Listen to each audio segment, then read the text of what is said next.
मधुबन के बाबा, मधुबन के बाबा मुरली वाले, आपका क्या कहना, आपका क्या कहना।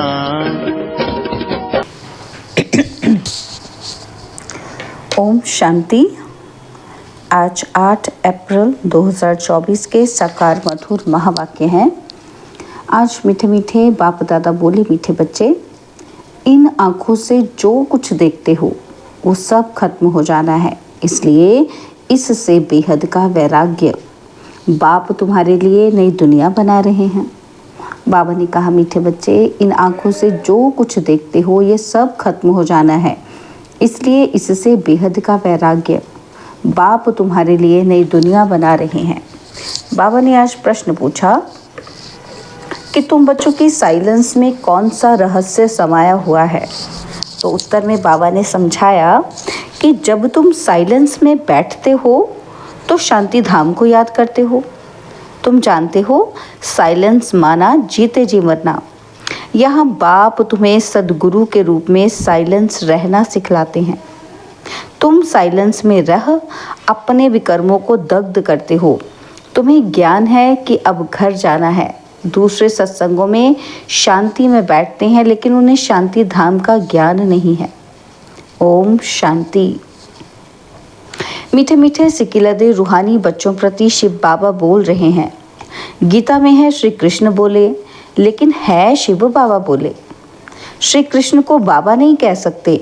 भारतवासियों को मालूम है कि पिता दो होते हैं, लौकिक और पारलौकिक। पारलौकिक को परम पिता कहा जाता है, लौकिक को परम पिता कह नहीं सकते। तुमको कोई लौकिक पिता नहीं समझाते हैं, पारलौकिक बाप पारलौकिक बच्चों को समझाते हैं। पहले पहले तुम जाते हो शांति धाम, जिसको तुम मुक्ति धाम, निर्वाण धाम व वानप्रस्थ भी कहते हो। अब बाप कहते हैं कि बच्चे, अब जाना है शांति धाम। सिर्फ उनको ही कहा जाता है टावर ऑफ साइलेंस। यहाँ बैठे हुए पहले पहले शांति में बैठना है। कोई भी सत्संग में पहले पहले शांति में बैठते हैं, परंतु उन्हों को शांति धाम का ज्ञान नहीं है। बच्चे जानते हैं कि हम आत्माओं को इस पुराने शरीर को छोड़ घर जाना है। कोई भी समय शरीर छूट जाए, इसलिए अब बाप जो पढ़ाते हैं वो अच्छी रीति पढ़ना है। वह सुप्रीम टीचर भी है, सद्गति दाता गुरु भी है। उनसे योग लगाना है। यह एक ही तीनों सर्विस करते हैं। ऐसे और कोई एक तीनों ही सर्विस कर ही नहीं सकते। यह एक बाप साइलेंस भी सिखलाते हैं। जीते जी मरने को साइलेंस कहा जाता है। तुम जानते हो हमको अब शांतिधाम घर में जाना है। जब तक पवित्र आत्माएं नहीं बनी हैं, तब तक वापस घर कोई जा ही ना सके। जाना तो सबको है, इसलिए पाप कर्मों की पिछाड़ी में सजाएं मिलती हैं और फिर पद भी भ्रष्ट हो जाता है। मानी और मोचरा भी खाना पड़ता है, क्योंकि माया से हारते हैं। बाप आते ही हैं माया पर जीत पहनाने, परंतु गफलत से बाप को याद नहीं करते। यहाँ तो एक बाप को ही याद करना है। भक्ति मार्ग में भी बहुत भटकते हैं। जिसको माथा टेकते हैं उनको जानते नहीं। बाप आकर भटकने से छुड़ा देते हैं। समझाया जाता है ज्ञान है दिन, भक्ति है रात। रात को ही धक्का खाया जाता है। ज्ञान से दिन अर्थात सतयुग त्रेता, भक्ति माना रात द्वापर कलयुग। यह है सारी ड्रामा की ड्यूरेशन। आधा समय दिन, आधा समय रात। प्रजापिता ब्रह्मा कुमार कुमारियों का दिन और रात। यह बेहद की बात है। बेहद का बाप बेहद के संगम पर आते हैं, इसलिए कहा जाता है शिवरात्रि। मनुष्य यह नहीं समझते कि शिवरात्रि किसको कहा जाता है। तुम्हारे सिवाय एक भी शिवरात्रि के महत्व को नहीं जानता, क्योंकि यह है बीच। जब रात पूरी हो दिन शुरू होता है, इसको कहा जाता है पुरुषोत्तम संगम युग। पुरानी दुनिया और नई दुनिया का बीच। बाप आते ही हैं पुरुषोत्तम संगम युगे युगे। ऐसे नहीं कि युगे युगे, सतयुग त्रेता का संगम, उसे भी संगम युग कह देते हैं। बाप कहते हैं ये भूल है। शिव बाबा कहते हैं मुझे याद करो तो पाप विनाश होंगे। इसको योग अग्नि कहा जाता है। तुम सब ब्राह्मण हो, योग सिखलाते हो पवित्र होने के लिए, और वे ब्राह्मण लोग कामचिता पर चढ़ाते हैं। उन ब्राह्मणों और तुम ब्राह्मणों में रात दिन का फर्क है। वह है कुख वंशावली, तुम हो मुख वंशावली। हर एक बात अच्छी रीति समझने की है। यूँ तो कोई भी आते हैं उसको समझाया जाता है, बेहद के बाप को याद करो तो विकर्म विनाश होंगे और बेहद के बाप का वर्षा मिलेगा। फिर जितना जितना दैवी गुण धारण करेंगे और कराएंगे उतना ऊंच पद पाएंगे। बाप आते ही हैं पतितों को पावन बनाने, तो तुमको भी ये सर्विस करनी है। पतित तो सभी हैं, गुरु लोग किसी को भी पावन कर न सके। पतित पावन नाम शिव बाबा का है, वह आते भी यहाँ है। जब सभी पूरे पतित बन जाते हैं ड्रामा के प्लान अनुसार, तब बाप आते हैं। पहले पहले तो बच्चों को अल्फ समझाते हैं, मुझे याद करो। तुम कहते हो ना कि वह पतित पावन है। रूहानी बाप को कहा जाता है पतित पावन। कहते हैं हे भगवान अथवा हे बाबा, परंतु परिचय किसी को भी नहीं। अभी तुम संगम वासियों को परिचय मिला है, वह है नरकवासी। तुम नरकवासी नहीं हो। हाँ, अगर कोई हार खाता है तो एकदम गिर पड़ते हैं, की कमाई चट हो जाती है। मूल बात है पतित से पावन होने की। यह है ही विशेष दुनिया, और वह है वाइसलेस दुनिया, नई दुनिया जहाँ देवताएं राज्य करते हैं। अभी तुम बच्चों को मालूम पड़ा है, पहले पहले देवता ही सबसे जास्ती जन्म लेते हैं। उसमें भी जो पहले पहले सूर्यवंशी हैं वह पहले आते हैं। 21 पीढ़ी वर्षा पाते हैं। कितना बेहद का वर्षा है, पवित्रता सुख शांति का। सत्युग को पूरा सुख धाम कहा जाता है। त्रेता है सैमी, क्योंकि 2 कला कम हो जाती है। कला कम होने से रोशनी कम होती जाती है। चंद्रमा की भी कला कम होने से रोशनी कम हो जाती है। आखरीन बाकी लकीर जाकर बचती है, नील नहीं होता है। तुम्हारा भी ऐसे है, नील नहीं होते। इसको कहा जाता है आटे में नमक। बाप आत्माओं को बैठ समझाते हैं, यह है आत्माओं और परमात्मा का मेला। यह बुद्धि से काम लिया जाता है। परमात्मा कब आते हैं? जब बहुत आत्माएं अथवा बहुत मनुष्य हो जाते हैं, तब परमात्मा मेले में आते हैं। आत्माओं और परमात्मा का मेला किस लिए लगता है? वह मेले तो मेले होने के लिए हैं। इस समय तुम बागवान द्वारा कांटे से फूल बन रहे हो। कैसे बनते हो? याद के बल से। बाप को कहा जाता है सर्वशक्तिमान। जैसे बाप सर्वशक्तिमान है, वैसे रावण भी कम शक्तिमान नहीं है। बाप खुद ही कहते हैं माया बड़ी बलवान है, दुस्तर है। कहते हैं बाबा हम आपको याद करते हैं और माया हमारी याद को भुला देती है। 1-2 के दुश्मन हुए ना, तो बाप आकर माया पर जीत पहनाते हैं। माया फिर हरा देती है। देवताओं और असुरों की युद्ध दिखाई है, परंतु ऐसे कोई है नहीं। युद्ध तो यह है। तुम बाप को याद करने से देवता बनते हो, और माया याद में विघ्न डालती है, पढ़ाई में विघ्न नहीं डालती। याद में ही विघ्न पड़ते हैं। घड़ी घड़ी माया भुला देती है। देह अभिमानी बनने से माया का थप्पड़ लग जाता है। कामी जो होते हैं उनके लिए बहुत कड़े अक्षर कहे जाते हैं। यह है ही रावण राज्य। यहाँ भी समझाया जाता है कि पावन बनो, फिर भी बनते ही नहीं। बाप कहते हैं बच्चे विकार में मत जाओ, काला मुंह मत करो। फिर भी लिखते हैं कि बाबा माया ने हार खिला दी, अर्थात काला मुंह कर बैठे। गोरा और सांवरा है ना, तो विकारी काले और निर्विकारी गोरे होते हैं। श्याम सुंदर का भी अर्थ सिवाय तुम्हारे दुनिया में कोई नहीं जानते। श्री कृष्ण को भी श्याम सुंदर कहते हैं। बाप उनके ही नाम का अर्थ समझाते हैं।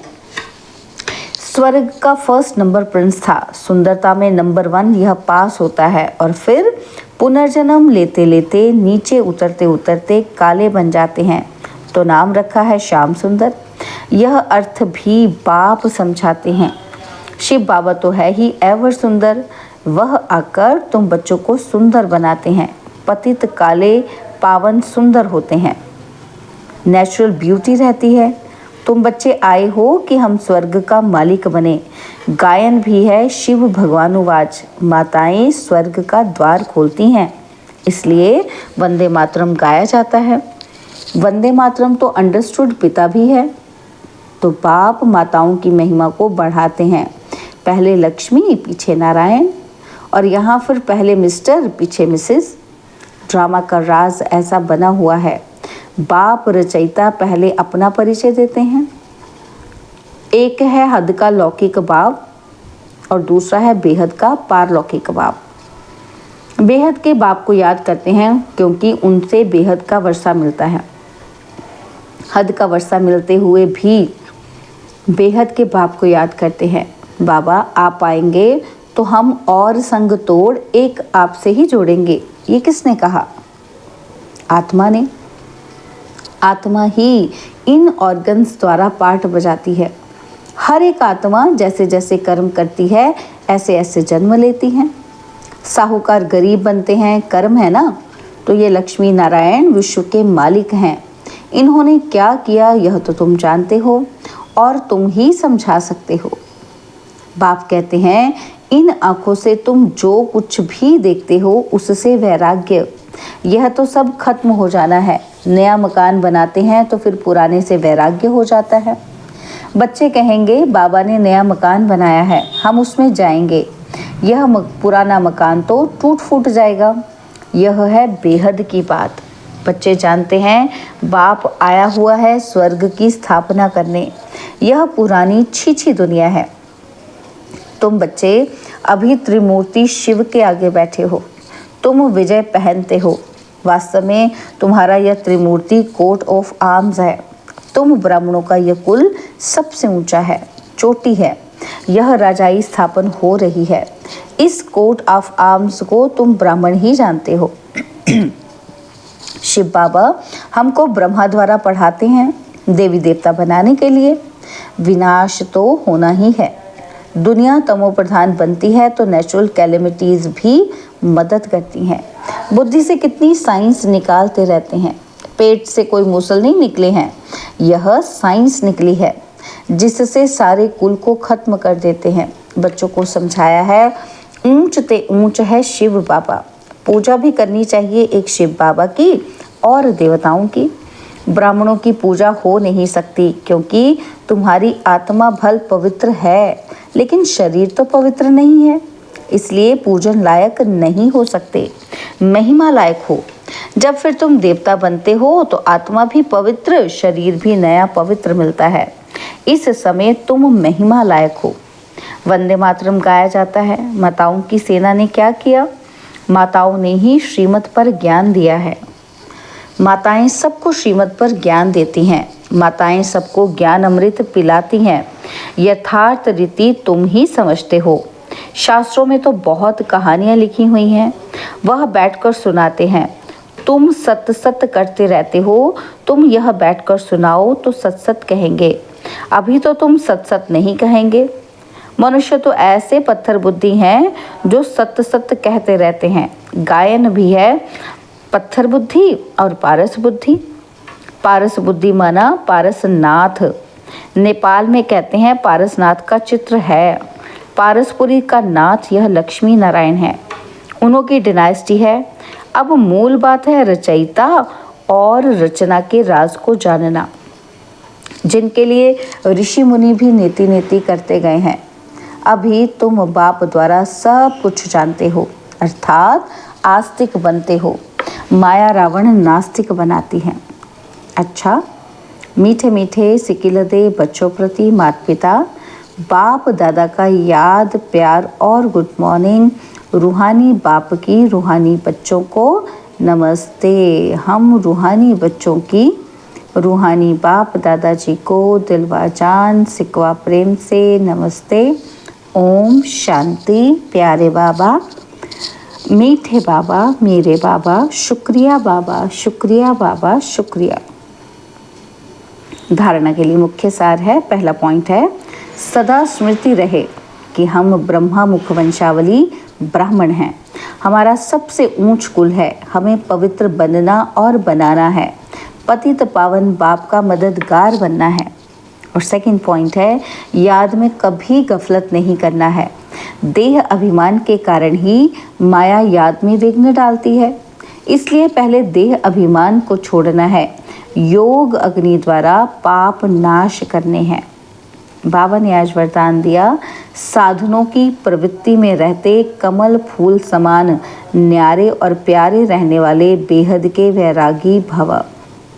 साधनों की प्रवृत्ति में रहते कमल फूल समान न्यारे और प्यारे रहने वाले बेहद के वैरागी भव। साधन मिले हैं तो उन्हें बड़े दिल से यूज़ करो, यह साधन है ही आपके लिए। लेकिन साधना को मर्ज नहीं करो, पूरा बैलेंस हो। साधन बुरे नहीं हैं, साधन तो आपके कर्म का, योग का फल है। लेकिन साधन की प्रवृत्ति में रहते कमल पुष्प समान न्यारे और बाप के प्यारे बनो। यूज़ करते हुए उन्हों के प्रभाव में नहीं आओ। साधनों में बेहद की वैराग्य वृत्ति मर्ज ना हो, पहले स्वयं में इसे इमर्ज करो, फिर विश्व में वायुमंडल फैलाओ। स्लोगन है, परेशान को अपनी शान में स्थित कर देना ही सबसे अच्छी सेवा है। परेशान को अपनी शान में स्थित कर देना ही सबसे अच्छी सेवा है। ओम शांति।